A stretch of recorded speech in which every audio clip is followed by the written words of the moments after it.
Hola Jorge, muchas Hola, gracias Nacho. por haber aceptado compartir este tiempo conmigo. Un placer. Además de un gran artista y filósofo, te considero un amigo y eso me permite compartir contigo las ideas y elucubraciones que generaron este proyecto. Perfecto. La primera pregunta que te quería hacer es ¿qué opinión tienes tú sobre el por qué el ser humano, que es el ser más evolucionado del planeta, vive con esas dosis de infelicidad, ¿no? Con esa sensación de infelicidad casi permanente, ¿no? Sí, continua, sí. Esto se ha estudiado mucho dentro de la filosofía, dentro del pensamiento y dentro de las religiones, y de hecho es algo que yo creo que es sustancial a todo el proceso narrativo que has desarrollado en estos 4 lienzos, que por cierto ya anticipo que, en fin, han sido verdaderamente impactantes y gratificantes en lo personal el poder participar de ellos, ¿no? Claro, el porqué, en teoría, digamos, el elemento primogénito, digamos, de la creación, la gran estructura divina y celestial, es un tío amargado y triste y melancólico por excelencia. Ya te digo que, bueno, se ha pensado mucho, posiblemente porque tenemos una existencia aplazada. Esto ya Nietzsche, por ejemplo, en la segunda introspectiva ya lo explica, cuando hace hablar al hombre con los animales, ¿no? Oye, vosotros, que estáis ahí en el rebaño pastando y estáis tan a gusto, o sea, ¿por qué? ¿Cuál es el secreto de vuestra felicidad, ¿no? Entonces, claro, el animal te quiere responder, pero el animal olvida la pregunta, o sea, te va a contestar, el chorro fónico está a punto de salir, pero no se produce esa danza apolínea, o sea, no lo corta la glotis, el paladar no interviene, por lo tanto, no surge palabra, porque además se olvida de la pregunta. O sea, ¿esto qué supone? Esto supone que nosotros tenemos una existencia diferida. O sea, nosotros, tú y yo, ahora mismo, no estamos en tiempo presente, no estamos sujetos al plano de la inmediatez, ahora mismo aquí en esta conversación. Tú y yo estamos pensando que hablamos. O sea, no hay una existencia absoluta, como por ejemplo se produce, tú que eres aficionado y que yo lo sé, a los temas de la meditación, que se produce es lo que busca, por ejemplo, la meditación, una presencia inmediata y plena en las cosas. O sea, nosotros siempre tenemos una mediación en medio, que es, por ejemplo, la mediación del lenguaje. Estoy pensando que tú me estás mirando y qué estará pensando Nacho que yo le estoy diciendo. Siempre hay un código corrector, que es la mirada del otro, esto en fin está muy estudiado por el psicoanálisis y especialmente por Lacan, que te va autocorrigiendo, pero que en cualquier caso, cuando yo toco las cosas, siempre las tengo que tocar con un guante puesto. Pero si me quitara ese guante de la racionalización, o sea, de crear realidad, no podría tocar nada, porque me enfrentaría a eso que en tus obras, especialmente en la segunda y en la tercera, emerge, que es el plano de lo real, o sea, aquello que Nietzsche llamaba lo dionisiaco, lo que Schopenhauer llama la voluntad, que está en el tercer lienzo perfectamente reflejado en el océano sobre el que se sustenta el tablero de Monopoly, en el segundo cuadro en el plano inferior donde está descompuesto un Guernica, o sea, es aquello que no tiene palabra, que no es indiferenciado, o sea, tú eres ahora mismo un elemento diferenciado, tú eres Nacho, es decir, tienes una identidad, pero si ahora mismo aquí se fuera la luz, por ejemplo, inmediatamente aparece una sensación de angustia porque hemos perdido cualquier diferenciación, o sea, hemos entrado en lo indiferenciado y hemos entrado en lo ilimitado, que eso es lo que Bataille llamaba el erotismo, ¿no? Esa búsqueda, digamos, de entrada de lo limitado, que soy yo, que tiene unos límites, en lo ilimitado, ¿no? Entonces, claro, eso que tú me decías, ¿por qué somos unos desgraciados? Pues posiblemente porque no nos sacian las cosas, o sea, porque estamos obligados continuamente a generar un marco de referencia, es decir, a tener sentido por las cosas, cosa que el animal, por ejemplo, no le sucede. ¿Por qué en tu última obra, digamos, en lo que sería el Apocalipsis, que como te decía antes es un apocalipsis... Utopía le llamo yo. Utopía, exacto, metanoia, que lo llamas, ¿no? ¿Por qué en ese momento aparecen animales y seres humanos conviviendo? Ya Agamben hace un estudio sobre eso, sobre cómo en el final de los tiempos no hay diferenciación entre seres humanos y animales. O sea, todo nuestro proceso, o sea, desde Aristóteles, digamos, y quizá mucho antes, siempre hemos conformado lo humano contra lo animal. O sea, la humanidad aparecía cuando extirpabas en uno mismo, en ti mismo, todo lo que hubiera de animal. O sea, entendíamos que la verdadera, y especialmente en la Ilustración, la humanidad emerge cuando ya no queda nada de animal. O sea, el animal que hay en Nacho, o sea, el cerebro reptiliano, incluso el de mamífero, está sometido al cerebro racional, o sea, a ese que crea sentido, a ese que crea palabras, o sea, a ese que pasa por el plano de lo simbólico, que diría Lacan, porque el animal está desterrado, ¿no? Sin embargo, en esta, ya te digo, o sea, en esta conclusión de tu línea narrativa pictórica, parece que no, que volvemos otra vez a encontrarnos, o sea, que volvemos a tener esa presencia plena. Solamente vivir 80 o 90 años ya es un esfuerzo tremendo de querer vivir, ¿no? Sí, Sin sí, embargo, aquí, esa sensación permanente de lo mejor está por llegar o que no me pase, que no me quiten esto que tengo, que no es nada, ¿no? Sí, eso que el Prometeo de Sófocles, cuando explica, digamos, cómo ha construido a los humanos, o sea, el Prometeo dice, y claro, me parece que son las ninfas, le preguntan, dice, bueno, pero coño, habiendo hecho a estos individuos así como los has hecho, ¿cómo has conseguido que no se maten al día siguiente? O sea, ¿cómo has conseguido que no? Dice Sófocles, que dice Prometeo, dice, les doté de ciegas esperanzas. Es decir, algo bueno puede suceder un día, ¿no? Esa es lo único que nos mantiene, digamos, frente a la posibilidad de darse muerte, por ejemplo, por la propia mano, ¿no? Que es una opción que tenemos todos nosotros y que no se descarta, ninguno de nosotros en plena lucidez la puede acabar de descartar, ¿no? Ahí tú señalas dos planos que yo creo que son fundamentales. O sea, uno es el plano de construcción de la realidad. O sea, tú hablas de la cultura, o sea, cómo no nos podremos dotar, por ejemplo, de unas instituciones que funcionen, que nos permitan ser más felices, o sea, que funcionen tal y como hubiera dicho Kant, por ejemplo, hubiera dicho la Ilustración, que funcionen de manera racional, o sea, que nos permitan ser felices. Pero luego has empezado también diciendo una cosa, o sea, es que nuestra naturaleza es la búsqueda, o sea, ¿por qué no encontramos nada? O sea, ¿por qué siempre estamos buscando? Claro, es que esa es nuestra condición, o sea, perder esa condición es convertirnos en una vaca suiza, por decirte algo. Y esa es la condición que hoy, por ejemplo, está en juego. O sea, nuestra capacidad de dar continuidad y desarrollo a las preguntas. A eso es a lo que se ha dedicado la filosofía. Eso es lo que hace el arte. O sea, ahora hay toda una serie de, no sé cómo decirte, de suboficios que se dedican a dar respuestas. Que se dedican, por ejemplo, a la psicología. La psicología era algo muy grande, algo muy serio. O sea, se ocupaba de la psique. Se ocupaba de cuáles eran los motivos por que los humanos hiciéramos determinadas cosas y nosotras, no otras, ¿no? O sea, fíjate, coño, si es gordo eso, ¿no? Y ahora se dedica, pues, a dar consejitos. No, tú lo que tienes que hacer es dejar a tu parienta, digo, porque tú no quieres sufrir. O sea, ¿cómo que yo no quiero sufrir? O sea, sufrir es consustancial al ser humano. Claro. O sea, es que esto es algo que ya deberíamos entender una puñetera vez. O sea, el sufrimiento es la condición y límite de la felicidad. Es decir, ahora mismo es de día. Dice, bueno, ¿por qué es de día? Porque hace unas horas era de noche. Claro.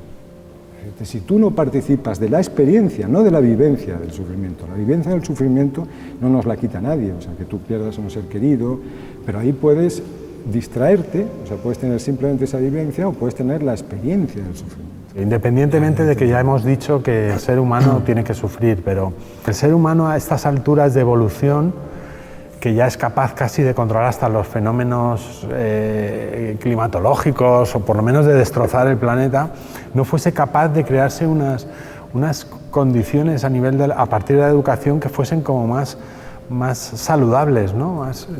Para ese pequeño trozo de vida que vamos a vivir. Naturalmente que sí, Nacho, y esa es la lucha social, digamos. O sea, eso es, como te decía antes, hay dos planos, o sea, hay el plano de la condición humana, o sea, que es la condición humana, y luego esa condición humana que crea, o sea, qué cultura, es lo que estábamos hablando, qué cultura es la que crea, ¿no? Y ahí es donde, naturalmente, es donde hay que trabajar para intentar, digamos, entrar en un proceso. Mira, entre tu segundo lienzo y el tercer lienzo, de los 4 que componen la narrativa, hay, por ejemplo, un paso significativo. O sea, en el segundo estamos todavía bajo un sometimiento de la cultura de lo que Foucault llamaba, pues, las sociedades de encierro. Es decir, que ahí tú has hecho, además, de una manera simbólica muy interesante, porque eso además es lo que hace el arte, o sea simbolizar, explicar cosas, ¿no?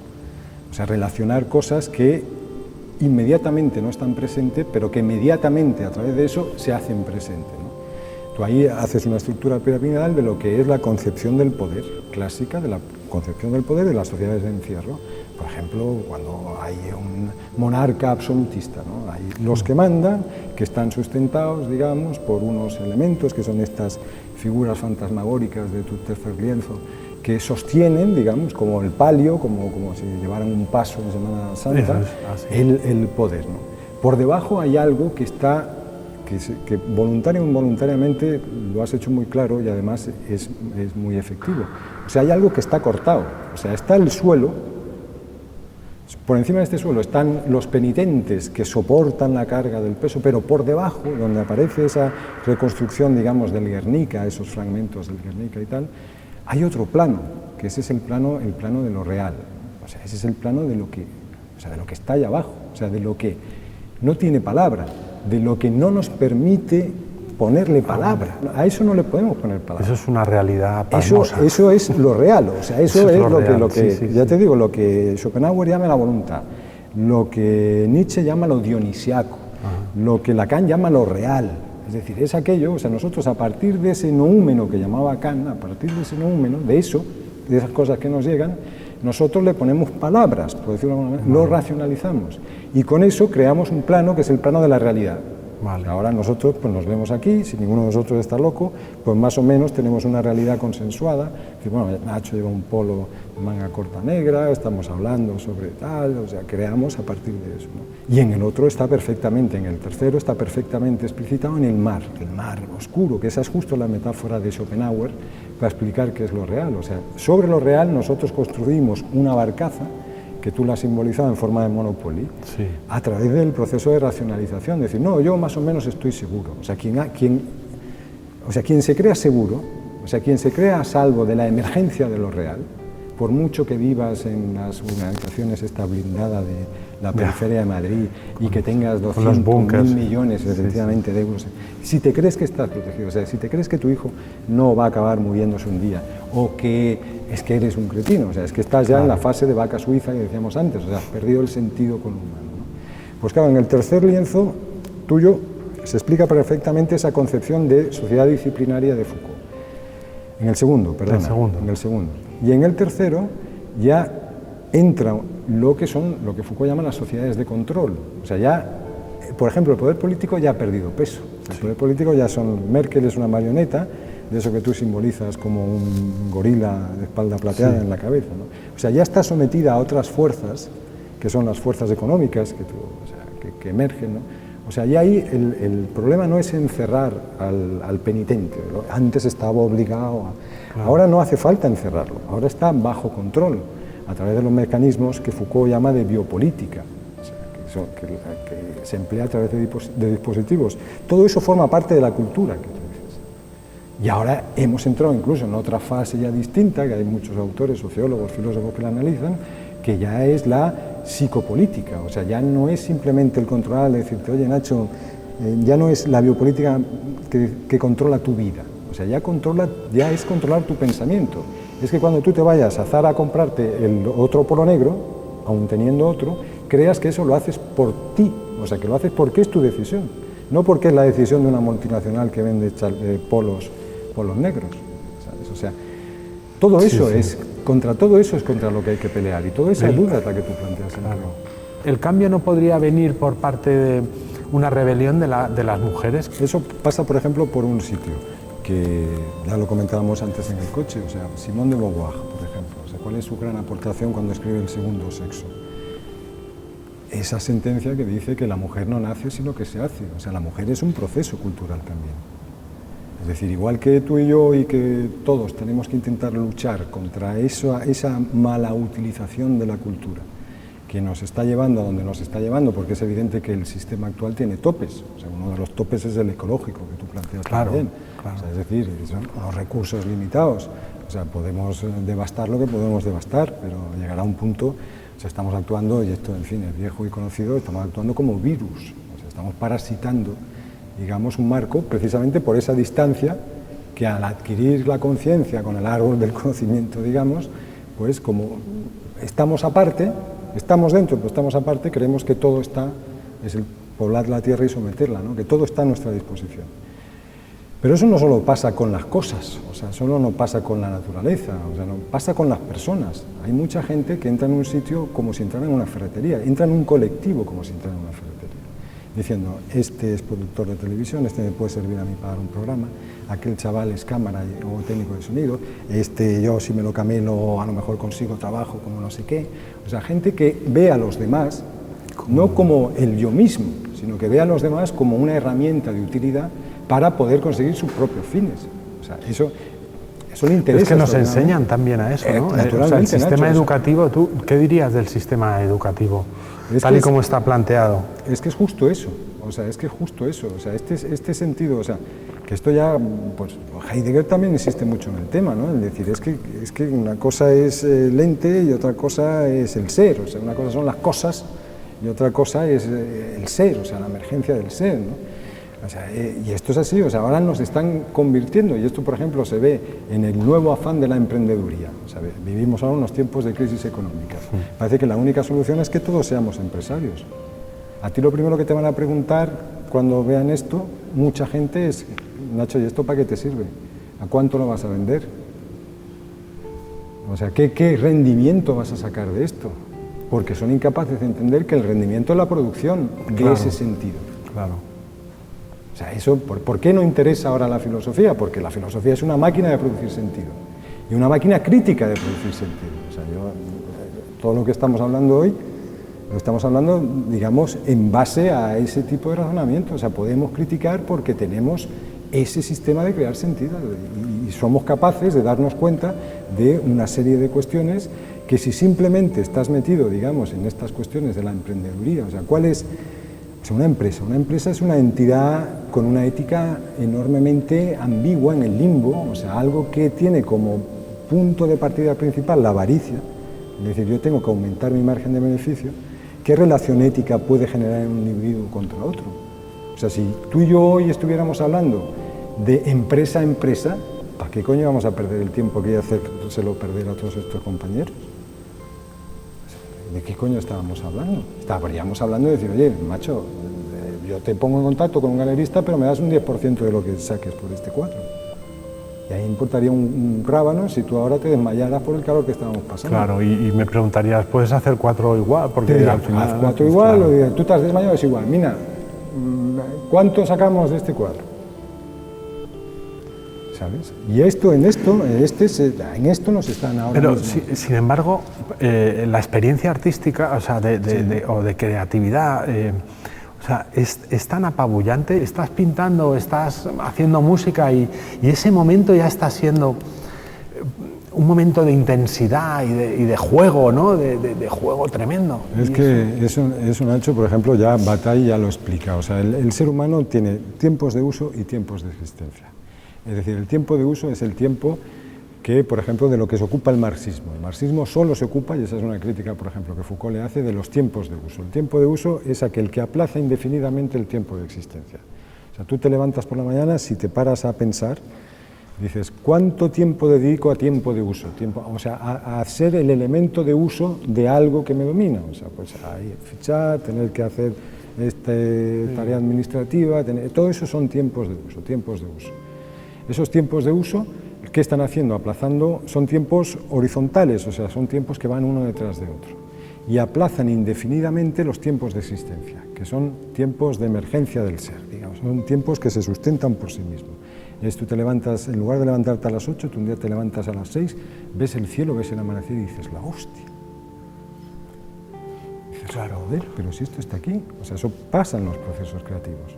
Pasa en los procesos creativos, ¿no? Dices, coño, es el eureka, ¿no? Es el decir, joder, pero si esto era ese tiempo de existencia, esos son los que, digamos, al sistema tal y como está organizado no le interesan para nada. O sea, a ti te los tiene que impedir, tú tienes que ser un engranaje dentro de una maquinaria que te supera.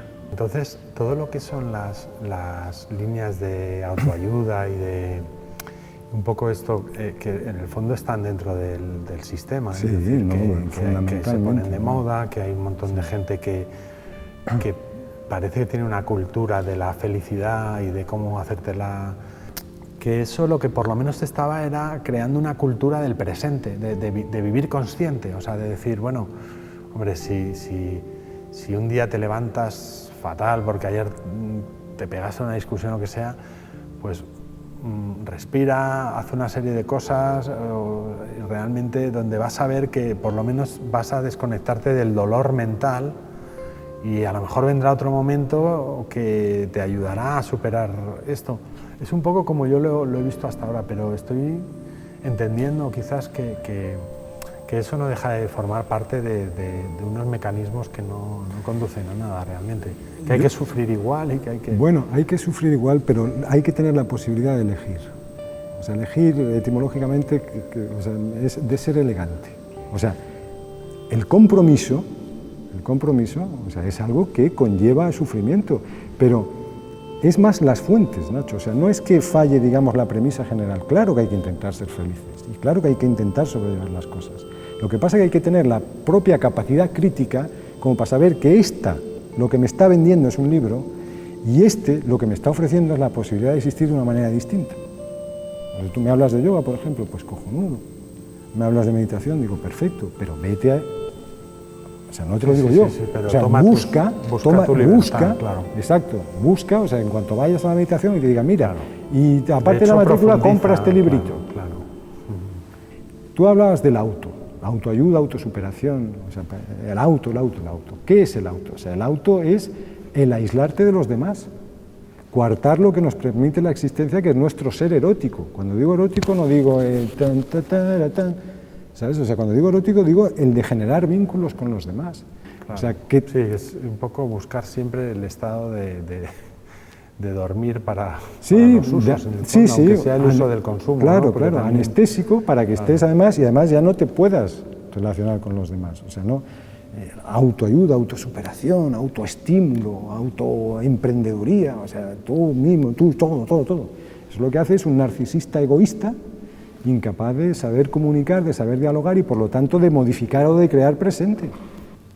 Ahora te quería preguntar sobre cómo ves el futuro. Así, como artista y como... el futuro inmediato, digamos, el futuro de generación como la tuya y la mía, negrísimo, o sea, es evidente. Tenemos una edad, yo he vivido, pues, no sé, 50 años y la evolución es catastrófica. Es decir, ¿por qué? Porque todos los mecanismos, digamos, de generar sentido se han ido cercenando, se han ido castrando. O sea, hoy en día ser artista, es lo que decíamos antes, o sea, ser artista es vender cuadros. Claro. Es fabricar productos que otros pues venden. O sea, eso no era así en mi tiempo. No era así pues a principios del siglo XX, cuando el arte era verdaderamente El arte siempre ha tenido una función, por ejemplo, esto que hablábamos ahora mismo, comunitaria. O sea, el arte... ¿Por qué seguimos leyendo Antígona? Porque nos seguimos preguntando cómo el interés, digamos, de la ley se puede sobreponer al interés personal. O sea, hay cuestiones... El arte es generar comunidad en torno a un sentido. O sea, tú cuando, por ejemplo, ves las cuevas de Altamira y te quedas maravillado, lo que te maravilla de las cuevas de Altamira, que tiene cierto paralelismo también con lo que tú haces, ¿no? Lo que te maravilla de la cueva de Altamira es la limpidez de lo artístico que tiene eso. ¿Por qué? Porque está haciendo comunidad contando un acontecimiento, como es el de la caza, por ejemplo. O sea, hay unos tíos que salen, cazan, y como son seres humanos, se asombran. Otra cosa que hoy en día no nos dejan asombrarnos. Eso es lo que nos fascina de Altamira, que es arte en estado puro. ¿Cuándo pasa hoy eso? Cuando formamos colas para ver una exposición de Velázquez.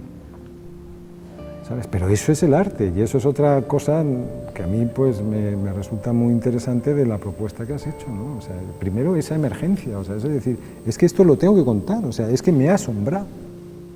Tú te has asombrado, en un momento determinado te asombras, digo, coño, ¿qué está pasando? Estoy aquí.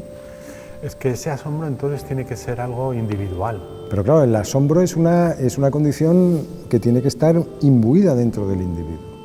O sea, uno tiene que vivir asombrado. Es decir, pero ¿cómo coño estoy viviendo yo? ¿Cómo coño estoy ahora hablando a las 7 menos cuarto con Nacho? Porque eso es lo que pone en marcha toda la maquinaria de generación de sentido, que luego lo puedes hacer bien a través de las palabras, por ejemplo, con la filosofía, bien a través de los perceptos, a través del arte, bien a través de la literatura, bien a través de la música, pero, claro, si no hay asombro, nada de eso pasa, ¿no? Eso ya te digo, o sea, no es frecuente, y eso es algo que si tuvieras que comercializar, digamos, tu trabajo, pues conviene que lo recalques, ¿no? No es frecuente que alguien que tiene su vida resuelta en teoría, porque tiene sus tiempos de uso bien distribuidos, porque tiene sus euforias en la infelicidad bien gratificada, de repente diga, pero coño, ¿pero qué estoy haciendo yo aquí? ¿Y cómo explico lo que estoy haciendo yo aquí? ¿Yéndome a un psicólogo o yéndome a un coach que me diga, no, joder, me pongo a pintar? Sí. Ah, pero si yo no sé pintar, bueno, ¿y qué más da? Si a mí no me interesa pintar, a mí me interesa generar sentido pintando. Sí, darle salida a esta Claro, inquietud, ¿no? pintando. De una manera es muy física, muy Claro. energética. Claro. A ti, en el fondo, pintar es lo que menos te importa. O sea, por eso que si ahora te viene aquí, pues no sé, un crítico formalista y te dice, mire, esta figura, no. Claro que puedes mejorar y mejorarás. Igual que uno mejora la oratoria hablando. O sea, sí, esto es evidente. Pero lo verdaderamente importante es que la pintura es para ti un medio simbólico de generar sentido. Claro, mientras más pintas, más aprendes. Mientras más pintas, más aprendes, ¿sabes? Sí. Pero ¿y el futuro? El futuro ahora mismo para nosotros está muy jodido. Pero estoy seguro que, en fin, la cosa se dará la vuelta, seguro, porque es que además, es lo que decíamos, hay topes que no podremos pasar. Muy bien, pues muchísimas gracias. Nada, Samán, de verdad. Un placer enorme. Lo agradezco de todo corazón. No, el que te lo agradezco soy yo, la oportunidad de ver esto y de participar de esto.